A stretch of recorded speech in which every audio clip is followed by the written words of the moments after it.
समस्त को नमस्कार।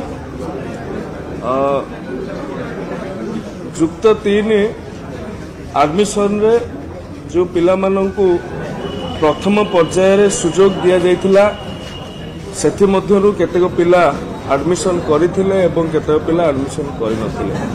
विभाग तरफ रु कुआ जायतिला जे प्रथम पर्याय रे जो माने चॉइस लॉकिंग करूछंती सेमानंकु द्वितीय पर्याय रे सुजोग मिलिबो नाही।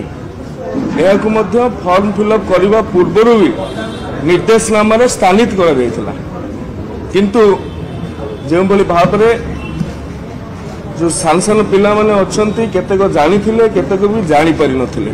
जो माने निजे फॉर्म फिलअप करछनी समान जानिथिले, जो माने निकटस्थ कंप्यूटर सेंटर बा जनसेवा केंद्र रे जाई कहते मोर टी फिलअप कर दिंतु सी तो ता अनुसार फिलअप कर दी जहाँ गाइडलाइन अच्छे सी कही ना।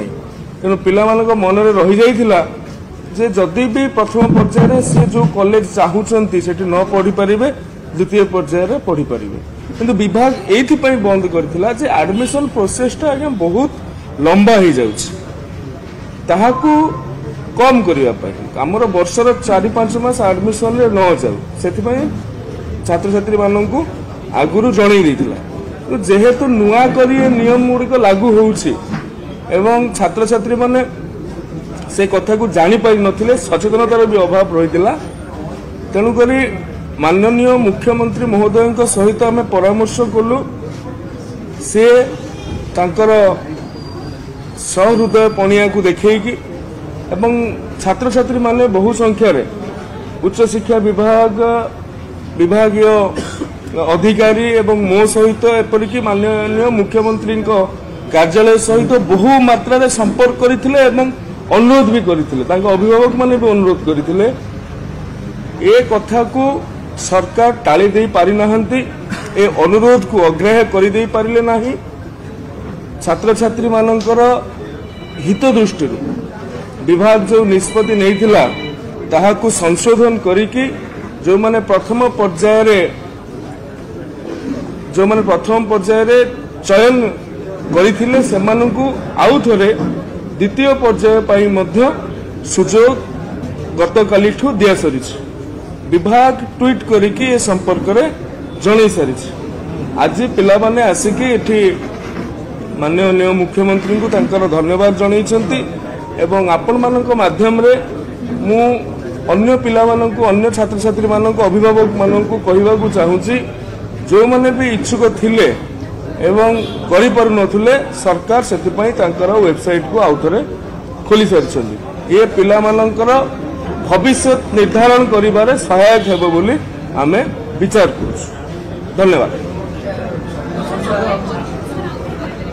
करि पारिबे द्वितीय पर्याय रे पाखापाखी आमर टोटाल सीट हूँ 2,74,000 से 2,37,000 पाखापाखि पिला आवेदन करथिले। प्रथम पर्याय रे 1,91,000 पिला कॉलेज रे निजे सिलेक्शन करथिले। आउ जो माने रही जाइथिले एवं सबुठ बड़ कथा जे भी रीचेकिंग करथिला ताकू द्वितीय पर्याय रे स्थान मिलिला। जो माने सप्लीमेंटरी ये सब कथा जो असंगति रही ताकू भी गोटे मानविकता आधार रे गोटे मानवीय मूल्यबोध आधार रे विभाग निष्पत्ति को परिवर्तन करिछि, किंतु आसंता वर्ष यहाकू कड़ाकड़ी भाव में पालन करा। देखंतु दुईटी प्रकार कथा अछि। आपण छात्र छात्री भविष्य को देखिबे, छात्र छात्री करिकुलम को भी देखिबे। किछ कोउठ ना कोठी आपन टिके कॉम्प्रोमाइज करियो पड़िबो। आमे चेष्टा करूछु यार गोटे समाधान बाट करके जो 4-5 मास लागुला ताहा केमिति कमी पारिबो एवं छात्र छात्री को तांकर निज मन मुताबक कॉलेज रे पढ़िबा को सुजोग दिया जिवो। विशेष करी छात्री मानक ठारू बहुत अनुरोध आवेदन रहितिला जे हमकु आमे चाहूतबा कॉलेज रे हमरो मार्क हे जाउची। आमे जेहेतु प्रथम पर्याय आवेदन कर देथिलु सेठिमै हमकु घर ठारू 110 किलोमीटर 150 किलोमीटर 200 किलोमीटर जीवा को पड़ुची।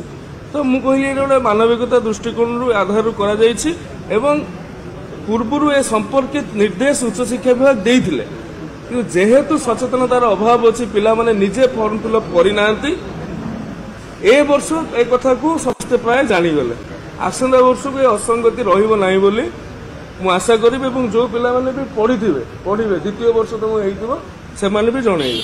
धन्यवाद।